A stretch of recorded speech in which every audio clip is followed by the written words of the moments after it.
O'zbekistonga keldimmi? Nima sabab keldimman? Men maydalayman deb keldim mana shuna qariyalarni.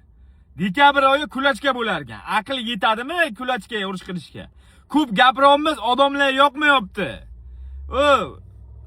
Videochi bo'lib ketding, gapchi bo'lib ketding, video bilan urush qilyapsan, u odamlar yoqmaydi, odamlar desiva yoqadi. Dekabr oyi urush qilamiz, kulachka bo'lar ekan. Xumoaringni butun Helsingini chaqiraman kuzatishga. Men yutib qo'ysam, o'sha o'yinni butun kambag'allarga tarqatasan. Bitta o'yda eng kambag'alni o'sha ringni ichiga chaqiramiz, o'sha o'yda beraveramiz. Agar meni yutsang, meni ham sog'inma o'sha kambag'allar. Gap bo'lishi mumkin emas. Men O'zbekistonga nima sabab keldim? Men yuraversam bo'lar Tailandga. Keldim. Men sanlay o'xshagan video gaprashina qilayotgan bolalarga panetka berib qo'ygani, o'zini yo'lini sizib berib, yursaqa yurdirib sababli men keldim O'zbekistonga. O'zbekiston bayrog'i ham meni yaxshi ko'rgan xalqimni yonida jang qilishga. Keldim, senga o'xshaganlarning mazasini qochiraman. Xohlasang dekabr oyiga jang qilamiz. Nima deysizlar, mushiki?